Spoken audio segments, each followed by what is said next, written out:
Ini saya buat live ni, ada golongan-golongan yang gagal faham ni, dia rajin singgah. Ada komen macam-macam lah. Rajin saya layan, tak rajin saya ignore. Kalau cuma saya ban, senang je page kita. Ya. Jadi, tapi saya ada harapan dalam hati kecil tu, mana tahu lama-lama dia datang, ada keikhlasan dalam hati dia cari kebenaran, boleh dia berubah. Tapi percentage nak berubah tu agak tipis. Kalau dah masuk virus dalam hati agak tipis. Kerana dalam hadis sebut yang merukuna minad din. Mereka ni keluar daripada agama seperti keluarnya anak panah daripada busur dan tak akan kembali.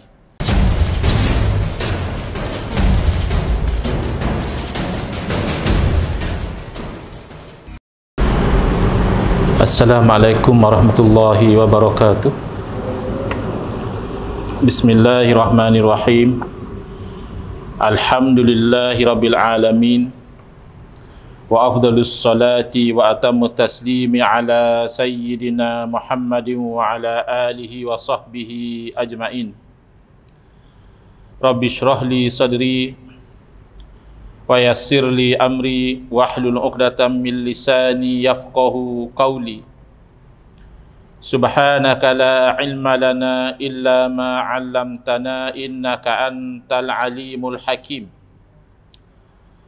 Allahumma akhrijna min zulumatil wahmi wa akrimna bi nuril fahmi waftah alaina bi ma'rifatil ilmi wa sahhil akhlaqana bil hilm waj'alna mimman yastami'una al-qawla fayattabi'una ahsana. Allahumma ati nufusana taqwaha wa zakkiha anta khairu man zakkaha anta waliyuha wa maulaha. Allahumma arinal haqqa haqqan warzuqna ittiba'ah wa arinal batila batilan warzuqna ijtinabah.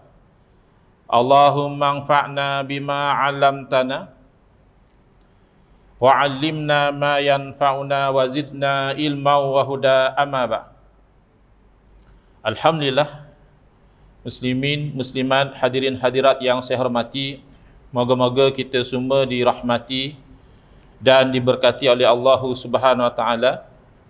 Syukur kehadirat Allah Subhanahu wa taala, pada malam ini insya-Allah kita menyambung pengajian kuliah bulanan anjuran Masjid Qaryah Batu 10 Ceras menggunakan kitab Nurul Huda, Cahaya Hidayah, syarah kepada kitab Masailut Tauhid, masalah-masalah tauhid, yang mana kitab Nurul Huda, Cahaya Hidayah ini disusun oleh guru saya Al-Fadhil Ustaz Haji Adnan bin Haji Muhammad Saman hafizahullahu ta'ala wa nafa'ana bihi wa bi'ulumihi fid dharaini amin.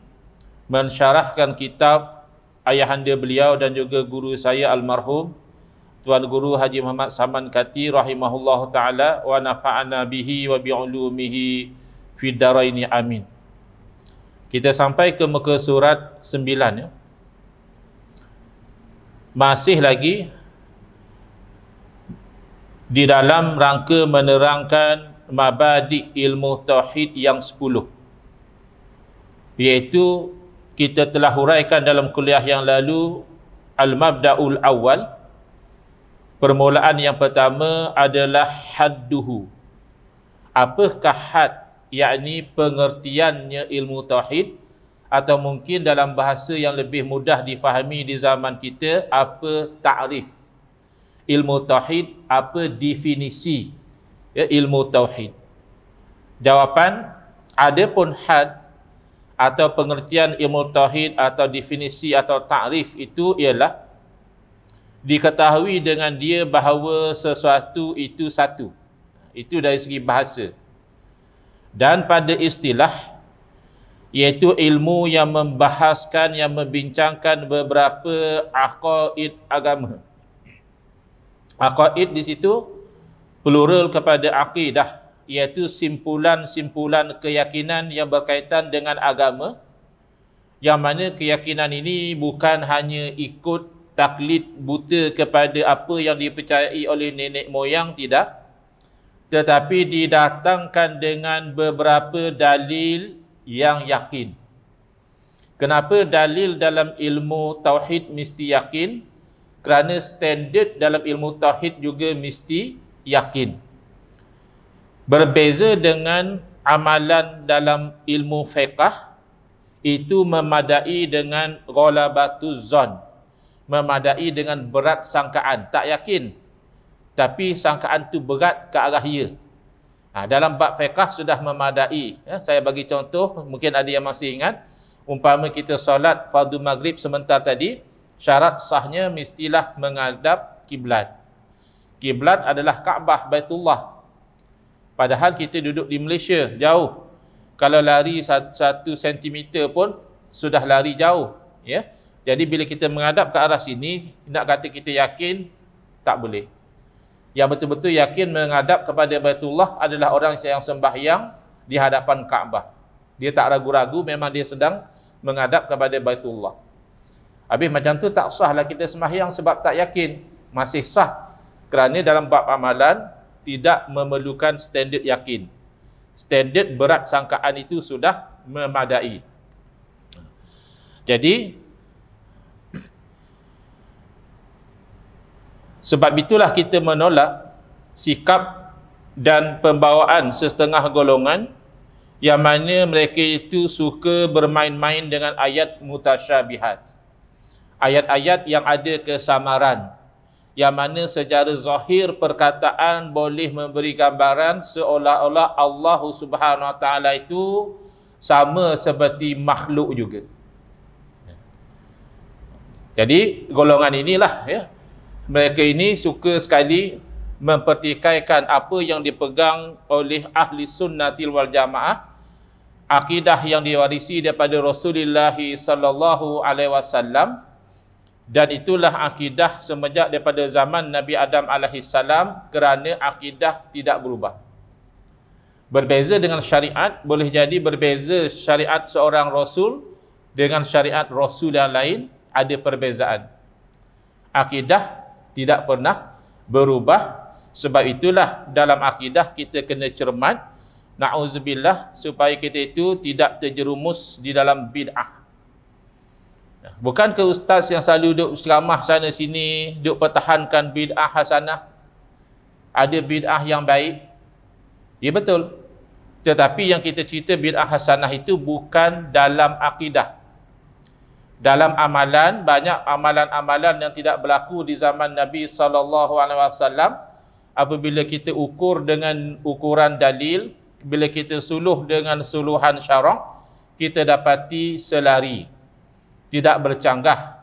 Lalu kita kata, oh kalau macam itu, ia adalah bid'ah, perkara baharu yang hasanah, baik. Kenapa baik? Kerana tidak bercanggah dengan syariat.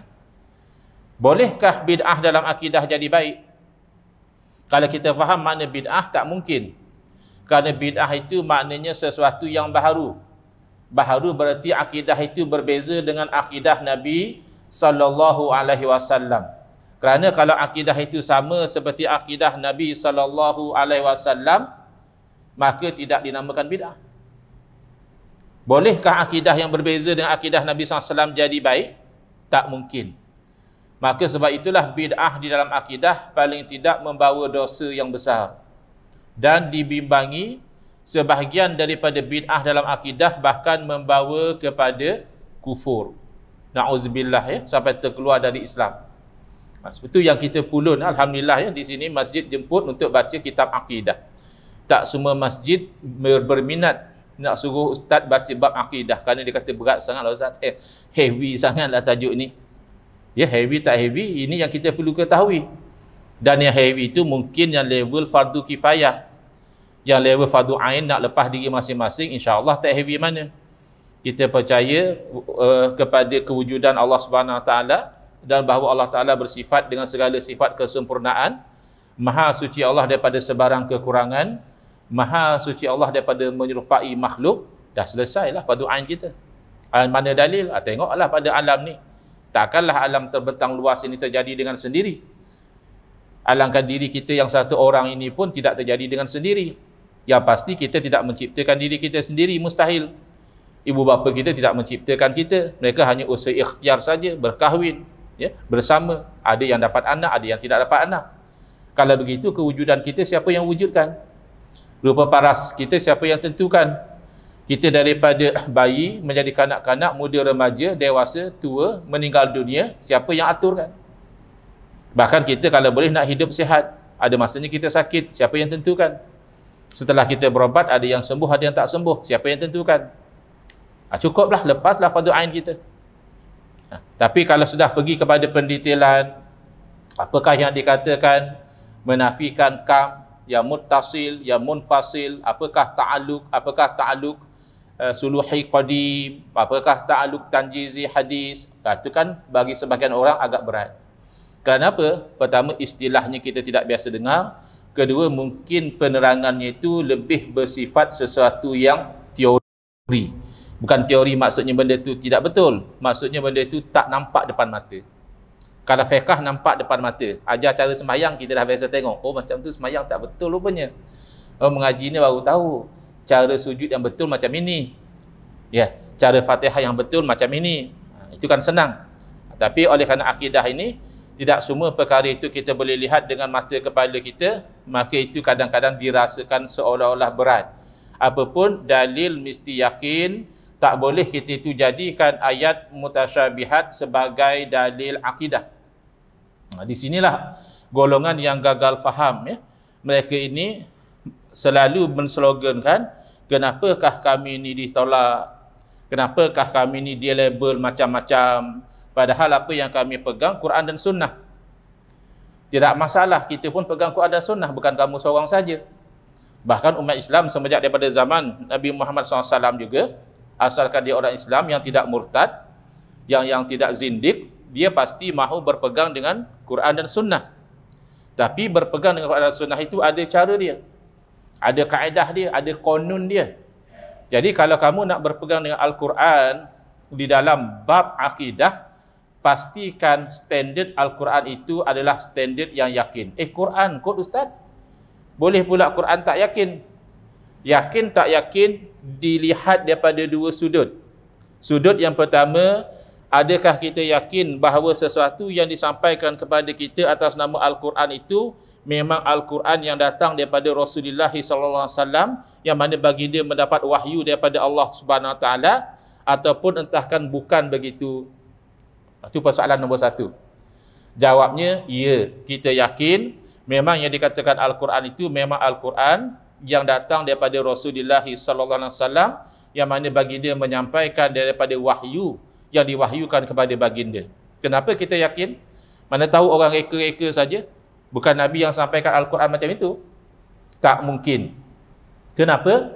Kerana Al-Quran keseluruhannya sampai kepada kita melalui perawi yang begitu ramai.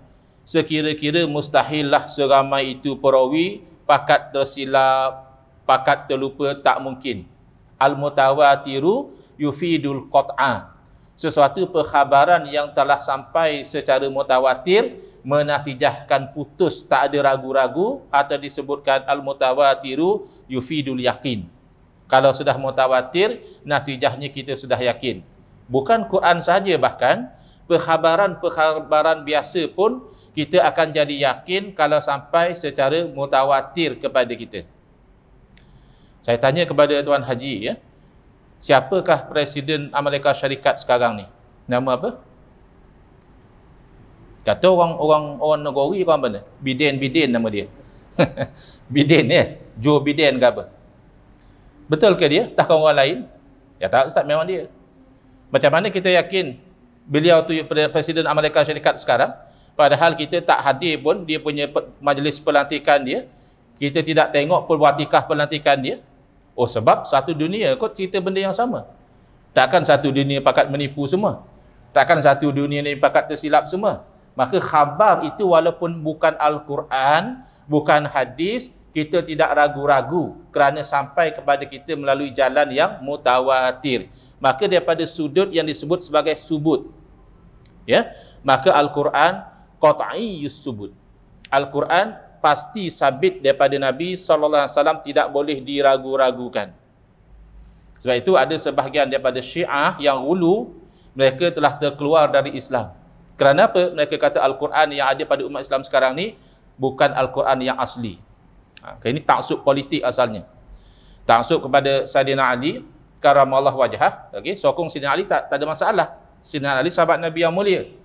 Tapi bila taksub kepada Sayyidina Ali karamallahu wajhah, mulalah Syiah membuat bid'ah dalam agama, dan sebahagian daripada bid'ah itu membawa kepada kufur, iaitu seolah-olahnya sahabat Nabi ni reka Quran tu. Quran yang sebenar nanti bila Imam Mahdi warsi orang Syiah tu datang, barulah terdedah Al-Quran yang sebenar. Maka ini adalah meragu-ragukan sesuatu yang yakin. Kalau sampai peringkat itu Syiahnya, itu terkeluar dari Islam. Baik.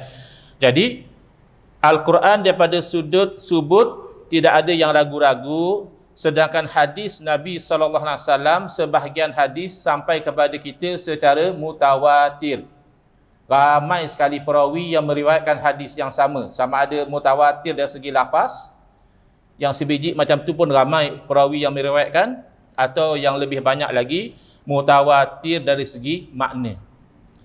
Banyak hadis yang menunjukkan pada makna yang sama. Jadi makna daripada hadis itu tidak diragu-ragukan. Walaupun lafaz riwayat ini berbeza sedikit, lafaz riwayat yang sana berbeza sedikit, tapi as a whole menunjuk pada satu makna yang sama, maka mutawatirul makna. Baik. Tetapi hadis banyak juga yang tidak mutawatir. Dikenali sebagai hadis ahad. Ya, perawinya mungkin seorang, mungkin dua orang. Maklumlah seorang dua orang ni boleh tersilap, boleh terlupa. Dia nak sampaikan apa yang Nabi SAW bagi tahu itu hanya secara maknanya. Dia tak quote sebiji-sebiji. Kadang-kadang tak kesampaian. Bahasa yang digunakan itu tidak menggambarkan maksud yang Nabi SAW nak sampaikan. Sebab satu dua orang ni ada keraguan. Maka ketika itulah dikatakan bahawa hadis ahad ini zanniyus subut. Ya, ada keraguan, adakah ini daripada Nabi SAW ataupun bukan daripada Nabi. Oleh kerana ada keraguan inilah, maka ulama-ulama yang pakar dalam bidang hadis, yang pakar dalam bidang menilai kualiti seseorang perawi, disebut sebagai ilmu rijal. Ilmu tentang lelaki-lelaki. Sebenarnya bukan lelaki sahaja, kalau perawi perempuan pun mereka kaji. Yang penting perawi, adakah perawi ini boleh dipercayai, adakah pelupa, adakah kuat ingatan, macam-macam lah. Ataupun pada awalnya bagus ingatan dia, bila dah hujung umur tu dah mula kurang bagus. Ya, jadi ini hadis diriwayat masa bila? Masa dia muda atau masa dia dah setelah berusia. Ini bidang mereka. Maka apabila mereka dapati kualiti perawi itu bagus, sanad juga bersambung dengan baik, maka kata mereka kemungkinan besar ini hadis memang daripada Nabi SAW. Mereka kelaskan hadis itu sebagai hadis yang sahih. Oleh kerana kemungkinan besar daripada Nabi SAW, maka wajib beramal. Tadi Ustaz kata zanni. Ya zanni, ya subut. Tetapi walaupun ada keraguan, keraguan itu kecil. Kemungkinan daripada Nabi itu besar. Maka ghalabatu zon itu sudah memadai untuk mewajibkan beramal dengan hadis sahih. Sebab itulah haram menolak hadis yang sahih, kecuali kalau orang itu sendiri dia penilai hadis, dia nilai hadis itu tak sahih. Bukan sebab dia tolak hadis sahih, bagi dia hadis itu tak sahih. Ya, bahkan ada penilai hadis yang syadid, hadis yang dinilai sahih oleh ulama-ulama hadis yang lain, dia kata maudhu'. Maudhu' maknanya palsu. Kemudian bila dia kaji, mungkin perawi itu ada cacat sana sini, ya, pelupa orangnya, ya, tersilap, ya, kadang bila orang katanya begini, dia macam ragu-ragu misalnya. Akhirnya hadis itu kemungkinan daripada Nabi SAW itu tak besar. Ada kemungkinan, ya memang masih ada kemungkinan, tapi tidak sebagus hadis sahih. Maka dikelaskan sebagai hadis yang dhaif. Oleh kerana hadis itu dhaif, fungsinya itu tidak seluas hadis yang sahih. Kalau setakat nak cerita tentang fadilat beramal, dia masih ada kemungkinan Nabi kata, so kita amalkan. Tapi kalau nak katakan ini halal, ini haram, apatah lagi nak tetapkan bab akidah, maka tidak kuat. Ya, baik. Tapi dari segi sesuatu ayat Al-Quran ataupun sesuatu hadis Nabi SAW menunjukkan kepada makna apa, Al-Quran dan hadis ada yang qat'i kerana maknanya jelas, tak ada ragu-ragu, itulah makna daripada lafaz.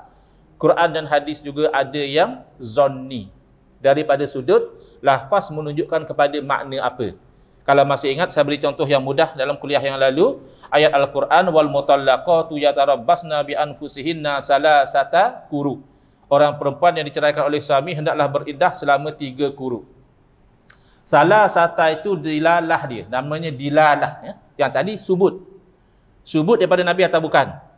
Mutawatir yakin, kalau ahad ada sedikit keraguan, tengok kajian dia nanti kemudian. Tapi ada keraguan. Tetapi kalau dari segi dilalah, Quran hadis dia akan tengok pada lafaz. Kalau lafaznya jelas seperti salah sata, maknanya 3, maka tidak ada keraguan bahawa itu lafaz salasah menunjukkan kepada 3, maka qat'iyyud dilalah. Pasti daripada menunjuk pada makna itu pasti. Tak ada makna lain. Salasah maknanya 3. Tapi kuruk ada makna haid, ada makna suci daripada haid. Mana satu yang dimaksudkan dalam ayat tadi? Haid atau suci? Maka bila ada tak kepastian itu, yang mana satu disebut zanniyud dilalah. Menunjuk pada makna itu ada keraguan. Maka yang zanniyud dilalah ataupun zanniyus subut dalam bab akidah tidak dijadikan dalil. Itu yang kita pelik. Mereka dalam bab fadilatul amal, oh ni tak mau no, ini hadis dhaif. Tak mau kita baca Yasin malam Jumaat. Hadis yang cerita tentang fadilat baca Yasin malam Jumaat itu hadis dhaif. Dah apa masalah? Bukan hadis palsu. Dhaif tu masih ada kemungkinan Nabi kata, baca Yasin dah tahu hukumnya sunat. Cuma kita nak kejar fadilat, diampunkan dosa itu saja. Jadi namanya ihtiyat, hati-hati. Ikut Nabi kata kita dapat fadilat. Ikut Nabi tak kata kita dapat pahala baca Yasin. Oh tak mau, hadis dhaif. Tetapi bila tiba bab akidah, mahu pula dia pakai hadis yang dhaif. Sedangkan yang dhaif tidak mampu menunjukkan kepada yang yakin. Kaitannya, kalau ayat mutasyabihat, walaupun ayat Quran tu qat'iyyus subut, pastilah itu daripada Nabi SAW, tapi dia adalah zanniyud dilalah. Maknanya itu tak pasti. Dan kalau bercakap tentang ayat mutasyabihat, ketidakpastian makna itu pada level yang sangat teruk.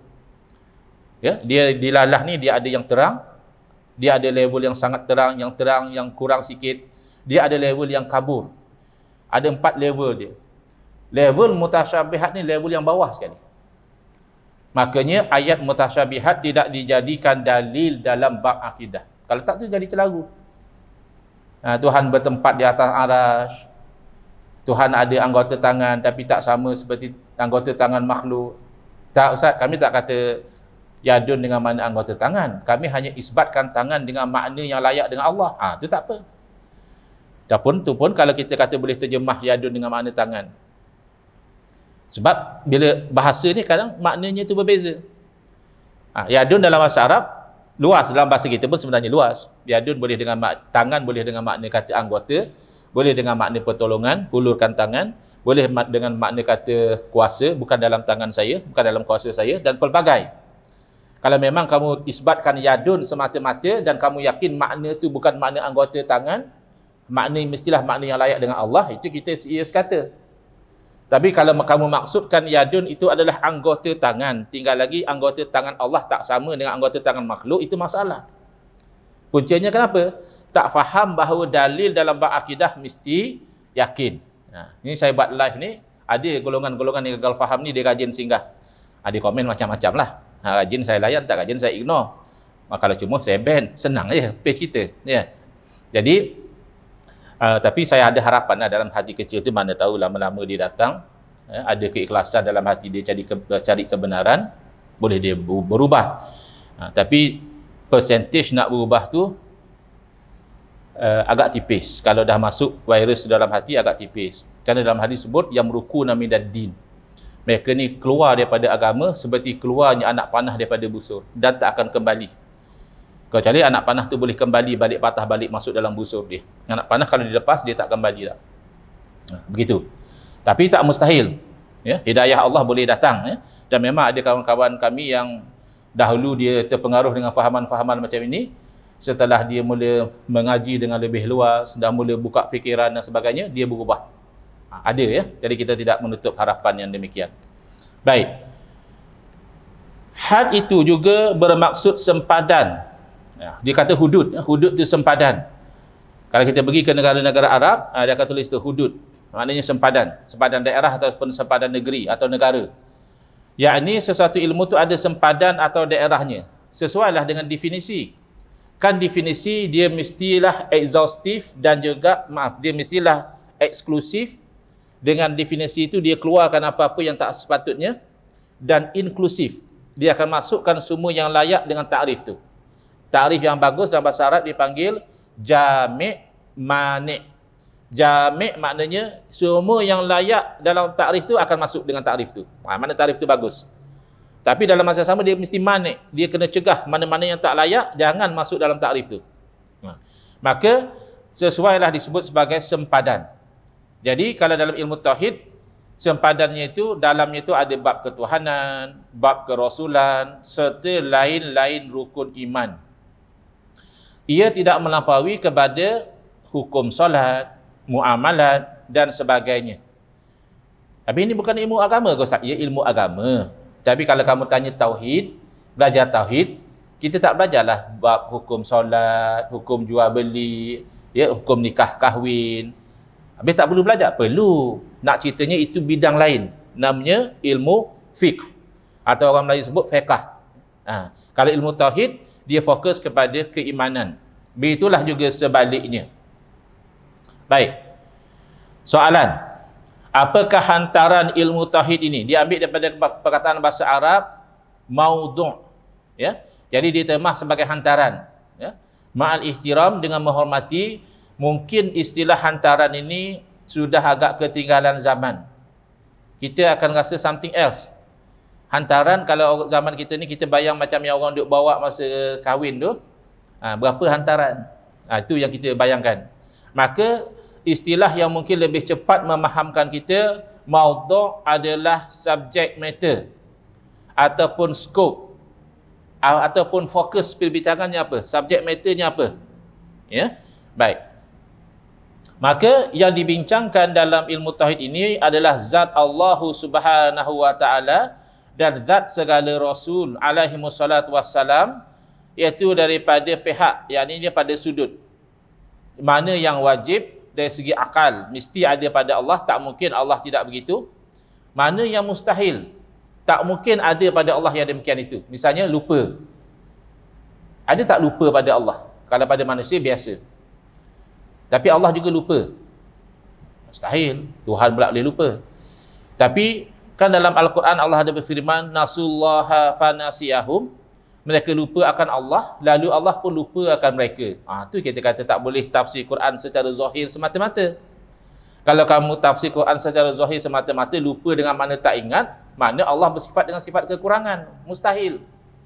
Maka lupa di situ ditafsirkan oleh ulama-ulama tafsir sebagai Allah tidak merahmati mereka, Allah tidak mempedulikan mereka, lalu Allah mengazab mereka kerana mereka di dunia melupakan Allah, yakni tidak hirau kepada perintah Allah Subhanahu wa taala. Kan cantik makna begitu. Kalau kita maknakan zahir, kita manusia lupa, lalu Allah pun ada masa-masa Allah pun lupa juga. Beratlah macam tu. Baik. Ataupun yang harus pada hak Allah Subhanahu wa taala. Itu kita kena faham. Ada perkara-perkara mustahil adat. Maknanya dari segi adat tak mungkinlah. Ada pula kena api tak hangus. Ada orang kena api tak hangus. Mesti hangus sebenarnya. Mesti hangus tu dari segi adat. Biasa. Bukan adat mana adat Melayu, adat Cina, bukan. Adat di sini maknanya kebiasaan. Kita belum masuk lagi bab hukum ya. Nanti bila kita pergi pada hukum, ada satu hukum namanya hukum adat. Berkaitan antara sesuatu yang biasa berlaku, cause and effect. Biasa makan kenyang, biasa makan kenyang. Maka dari segi adat kita menghukumkan ada kenyang dengan ada makan. Itu maksud adat. Causal connection. Ya, berkaitan secara sababiyah, sabab dan musabbab. Baik. Jadi kalau begitu, walaupun daripada segi adah seorang itu terkena api tidak hangus, tapi dari segi kuasa Allah Ta'ala, namanya harus Allah Ta'ala menjadikan seorang itu yang kena api tidak hangus, sebagaimana berlaku kepada Nabiullah Ibrahim alaihissalam, itu dikenali sebagai mukjizah. Atau berlaku kepada seorang tabi'in Abu Muslim Al-Khawlani rahimahullah ta'ala, itu namanya karamah. Musailamatul Kazzab, Nabi palsu, campak dia dalam api. Kenapa? Kerana dia tidak mahu mengaku Musailamah itu Nabi. Tapi Allah kurniakan kemuliaan kepada dia, tidak terbakar, sehingga dipuji ya, oleh sebahagian sahabat. Bersyukur aku dapat jumpa orang yang Allah jadikan apa yang jadi pada Nabi Ibrahim alaihissalam kepada dia. Tapi jarang-jarang lah. Jangan kita pula tak cuba-cuba jadi ke tak jadi ke tak jadi, meninggal kita. Sebab adahnya tidak berlaku begitu. Nak cakap ni tentang segi Allah harus Allah menjadikan jaiz pada akal, Allah menjadikan seorang yang kena api tidak terbakar. Baik. Dan begitu juga pada hak segala rasul-rasul alaihi wassalatu wassalam. Apa yang mesti ada pada rasul wajib, apa yang mesti tak ada pada rasul mustahil, apa yang harus ada pada rasul jaiz. Ada orang heran, nabi tapi makan malah, nabi tapi berkahwin ramai lah, apa itu harus? Itu sesuatu sifat basyariah. Nabi boleh letih, nabi boleh mengantuk, ya, nabi boleh lapar, nabi boleh sakit, dah bahkan nabi boleh wafat, meninggal. Jangan kamu bayangkan oleh kerana nabi maka hidup selama-lamanya. Bahkan ada orang rasa pelik, kalaulah Nabi Khadir alaihissalam masih hidup lagi, ya, kenapa umat Islam sekarang ni ditindas? Dia bayangkan ada orang petikai kan, ada pula boleh Nabi Khadir alaihissalam hidup lagi, padahal masalah tu khilaf sebab dalil tak jelas. Ada yang menunjukkan sepertinya Nabi Khadir dah wafat, ada dalil menunjukkan sepertinya Nabi Khadir masih hidup lagi sampai sekarang. Baik, kalau dari segi adah memang melanggar adah, manusia panjang umur begitu tidak biasa. Tapi dari segi akidah jaiz, harus pada Allah Ta'ala memanjangkan umurnya. Dan tidak berarti kalau Nabi Khadir alaihissalam masih hidup maka umat Islam akan berjaya semuanya. Kalau orang tu cerdik berfikir, dia akan nampak bahawa ketika Nabi kita, Nabi Muhammad sallallahu alaihi wasallam, ya, penghulu segala rasul, penghulu kepada segala nabi masih hidup, tidakkah orang Islam masih diseksa? Tidakkah Nabi SAW sendiri berperang hingga patah gigi? Jadi benda ni jaiz. Boleh berlaku kepada para rasul perkara-perkara sebegini. Bahkan ada antara para rasul yang bahkan dibunuh oleh musuh-musuh mereka. Nabi pun kena bunuh. Tak heran, benda tu jaiz. Nabi pun berbohong, itu betul. Mustahil seorang Nabi tapi berbohong. Nabi pun khianat, itu betul. Tak mungkin Nabi akan khianat. Itu mustahil. Kalau orang-orang biasa mungkin. Ya, tapi kalau Nabi khianat, itu mustahil. Itu yang kita nak mengaji. Supaya tak adalah kita tertipu dengan Nabi palsu. Memang tak ada ciri-ciri Nabi pada dia. Tak tahu boleh pula dia mengaku Nabi, Rasul. Pasal? Orang Melayu pula ada Rasul lagi. Aku Rasul Melayu, saya ada Rasul Jawa, ada Rasul Banjar, macam-macam lah. Rasul lelaki dah ramai, saya Rasul perempuan pula. Baik. Peringatan. Ya, penerangan, ya. Hantaran juga berarti arah atau tumpuan, yakni ke mana diarahkan atau ditumpukan satu-satu ilmu itu. Mengaji tauhid kuliah maghrib ni terkejar-kejar, ya. Memang isyak kena berhenti, ya, tak boleh sambung dah. Boleh? Betul, boleh. Boleh sambung tu taklah kita tu terkejar-kejar, tenang sikit, boleh bernafas. Boleh sambung sikit lagi 10 minit ke? Boleh, ya? Okey. Peringatan. Di zaman ini sudah terlalu ramai orang-orang yang berfaham tak perlu satu hal. Lebih parah, tidak harus belajar ilmu tauhid dengan arti tak boleh, haram belajar ilmu tauhid ni. Ini ilmu bid'ah. Ini ilmu falsafah. Bahkan ada yang melarang kononnya dengan alasan beberapa buah hadis yang menunjukkan larangan ke arah itu.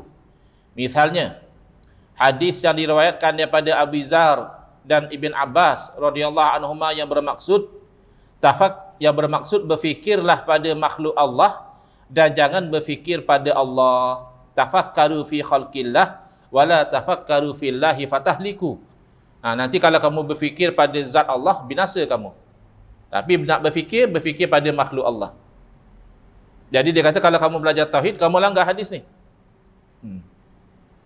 Dan daripada Sayyidina Allah bin Abbas radhiyallahu anhuma, tafakkaru fil khalqi, berfikirlah pada makhluk, wala tafakkaru fil khaliq, jangan berfikir pada khaliq yang maha pencipta. Fa innakum la taqduruna qadrahu, kamu tidak akan mampu benar-benar memahami, ya, Allah Subhanahu Wa Taala. Sebab kita makhluk, Allah yang cipta kita. Allah tahu luar dalam segala apa pada diri kita, Allah tahu. Daripada sekecil-kecil sampai sebesar-besar, dengan Allah tak boleh sorok. Dengan orang lain boleh sorok-sorok, dengan polis boleh sorok, dengan SPRM boleh sorok, dengan bini kita selalu juga kita sorok-sorok, malah nak bergaduh. Ya, cerita semua kan jadi bergaduh. Cerita sikit-sikit lah. Ya. Tapi dengan Allah Ta'ala tidak ada satu pun yang kita boleh sorok termasuk lintasan hati kita. Allah tahu. Baik. Jadi kalau begitu, macam mana kita belajar ilmu tauhid ni? Nabi larang berfikir tentang Allah. Kita pergi belajar ilmu tauhid. Jawapan kita begini. Pelajaran ilmu tauhid ini bukan dimaksudkan atau ditumpukan pada memikir zat Allah Ta'ala. Yang tu yang Nabi larang. Duk fikir macam mana rupa Allah Ta'ala ni. Ya. Tinggi mana Allah Ta'ala ni. Besar mana Allah Ta'ala ni. Macam mana cara Allah duduk atas arash. Macam mana cara Allah bertempat atas arash, terapung ke bersentuh dengan arash ke. Ni tak boleh berfikir macam itu. Kerana dengan fikiran macam tu kamu makhlukkan Allah. Sebab kamu nak mengukur Allah dengan ukuran makhluk, maka itu batil. Yang dimaksudkan apa? InsyaAllah kita akan sambung sedikit ya selepas daripada laungan azan.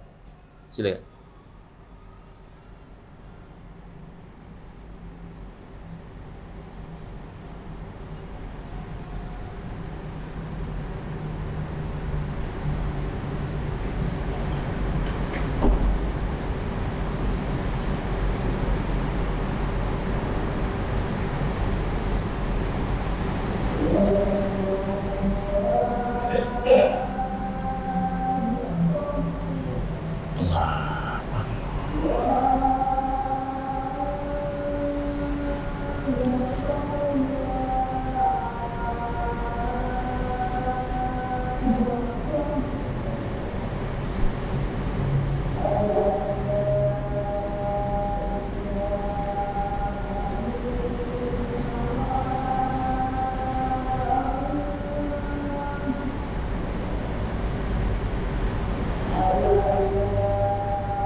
Allah.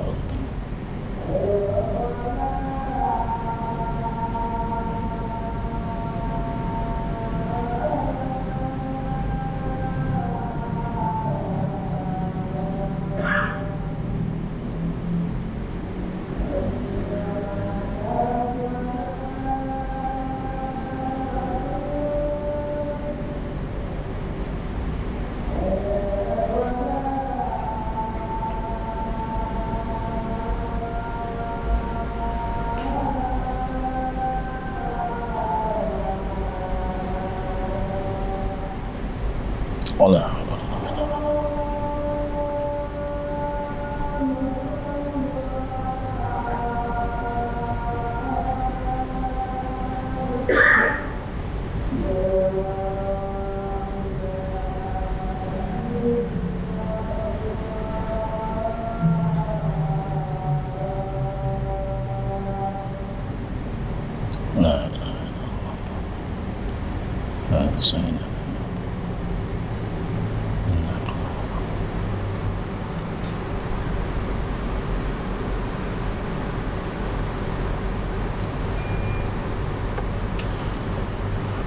Baik, kita sambung sedikit insyaAllah. Bismillah, Alhamdulillah, wassalatu wassalamu ala Rasulillah, amma ba'd. Jawapan kita begini. Pelajaran ilmu tauhid bukan dimaksudkan atau ditumpukan pada memikir zat Allah itu bagaimana kaifiatnya. Nak gambarkan Allah begini begitu, bukan. Tetapi yang kita pelajari dalam ilmu tauhid ini ialah sifat-sifat Allah, yakni sifat-sifat ketuhanan. Kita belajar Allah wujud, Jadi taklah kita jadi ateis, mulhid. Ada orang Melayu zaman sekarang ni, dia ingat ateism tu bagus, moden. So dia berbangga menjadi Melayu ateis. Melayu tidak bertuhan. Padahal ateism ni satu bentuk kebodohan. Orang yang malas berfikir. Dia kata satu benda yang tidak boleh dilihat, tidak boleh didengar, tidak boleh dipegang, tak mungkin wujud. Padahal tidak semua benda yang wujud mampu dilihat. Kita yang tak mampu lihat. Allah boleh dilihat. Buktinya dari akhirat, Allah kurniakan melihat kepada zatnya, kepada ahli syurga. Tapi tidak semua orang mampu melihat. Bahkan yang dalam dunia ini pun orang buta tidak mampu melihat. Bukan benda itu tidak boleh dilihat. Jadi kalau dia kata tak boleh dilihat, sebenarnya tak mampu melihat. Angin misalnya, kita tak mampu lihat. Tapi kita tahu ada angin. Buktinya pokok bergoyang, daun-daun berterbangan, kain-kain di ampaian bergerak. Itu buktinya ada angin, walaupun kita tak nampak angin. Yang kita nampak hanya kesan angin.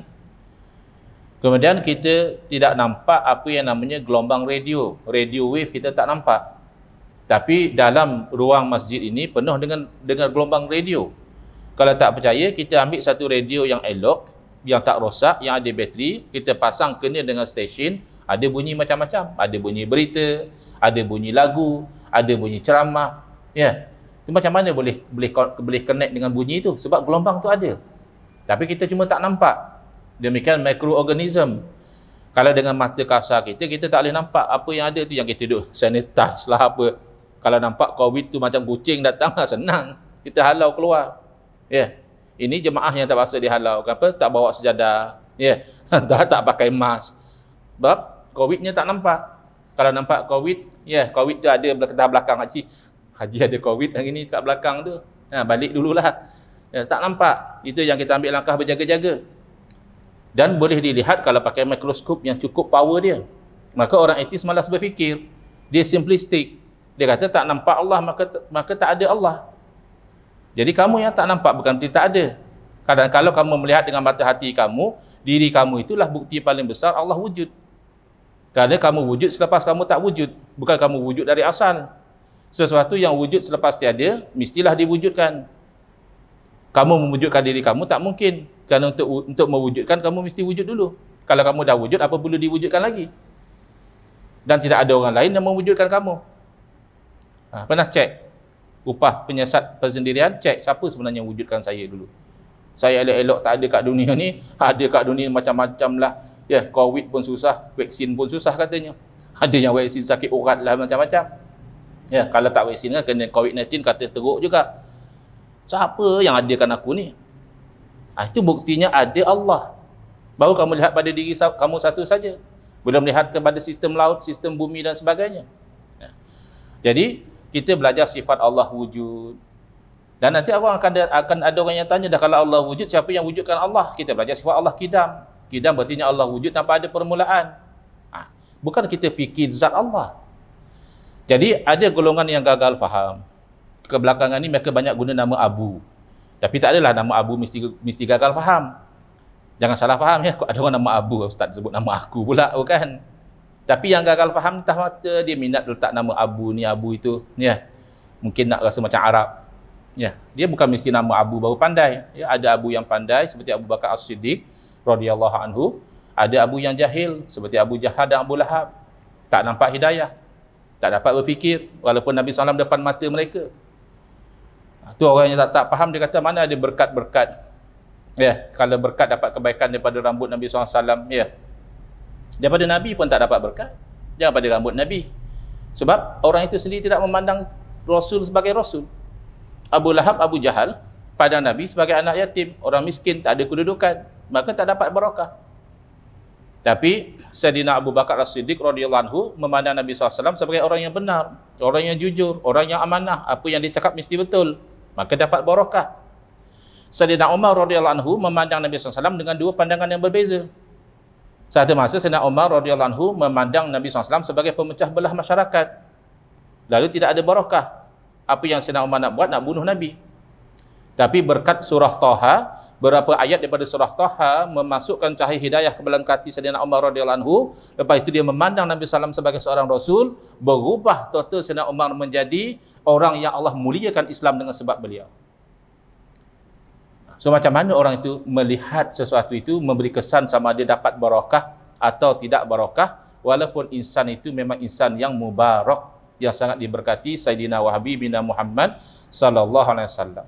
Jadi golongan ni tak faham. Dia kata kenapalah ahli sunnah wal jamaah Asy'ariyah Maturidiyah ni belajar akidah duk sibuk cerita tentang jirim, jisim, arad, jauhar. Ini semua ilmu falsafah Yunani ini buat sesat je. Bukan bang. Asy'ariyah beramal dengan hadis. Tafakkaru fil khalqi. Berfikirlah pada makhluk. Makhluk ni kan berjirim. Makhluk ni kan berjisim. Makhluk ni kan ada atribut sifat dia. Sifat itulah dinamakan arad. Dan ada bahagian daripada makhluk ini sudah tidak boleh dibahagi-bahagikan lagi. Satu anggota badan masih boleh dipotong, masih boleh dipotong sampai pada satu potongan yang paling kecil tidak boleh dibahagi dua lagi. Itu namanya jauhar. Jadi Asy'ariyah bijak, beramal dengan hadis tafakkaru fil khalqi, berfikir bukan berfikir kosong, mengkaji. Maka ini sifat jirim. Ini namanya arad. Apa arad ini? Dia kena ada tempat. Dia boleh berubah itu dan ini. Maka laisa kamitslihi syai'un, tidak ada sesuatu pun yang sama seperti Allah. Maka Allah itu bukan jirim, bukan jisim, bukan arad, bukan jauhar. Bukan masalah ilmu falsafah, itu mengkaji khalqi, mengkaji makhluk. Takkan kita nak menolak ilmu sains mata-mata kali ini daripada barat. Kalau ilmu sains yang betul, itu membawa orang boleh beriman. Orang yang kaji tentang kejadian baby dalam rahim ibu, lalu dia didedahkan pada ayat Al-Quran yang menceritakan tentang bagaimana stages dalam rahim ibu, dia boleh beriman. Orang yang pakar dalam bidang kulit, bila dia membaca bagaimana ahli neraka, bila terbakar keseluruhan kulitnya, Allah Ta'ala akan ganti dengan kulit yang baru supaya dia dapat merasa azab. Dia teringat. Dalam pengajian saya, dermatologis atau apa, rupanya kulit ini, kalau dia terbakar terlampau dalam, maka deria sakit tu dah tak ada. Yang bahagian luar ni kalau kena sakit. Tapi kalau bahagian terlampau dalam sangat bakaran dia, yang bawah tu sudah hilang deria sakit dia. Kena dengan ayat ni.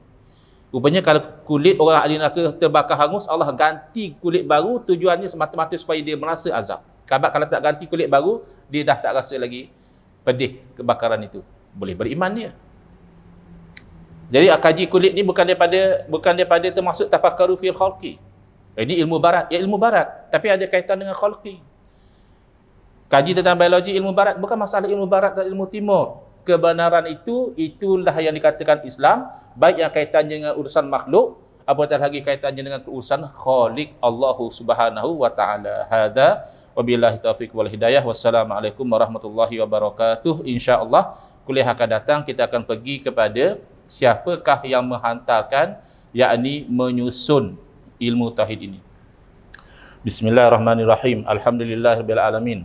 Wassalatu wassalamu ala asyrafil anbiya wal mursalin wa ala alihi washabbihi ajmain. Allahumma shrah sudurana wa ahsin akhlaqana wa azim ujurana wa nawwir qulubana bi nuri hidayatika kama natarada bi nuri syamsika abadan abada bi rahmatika ya arhamar rahimin. Walhamdulillahirabbil alamin. Amin ya rabbal alamin wal afu minkum.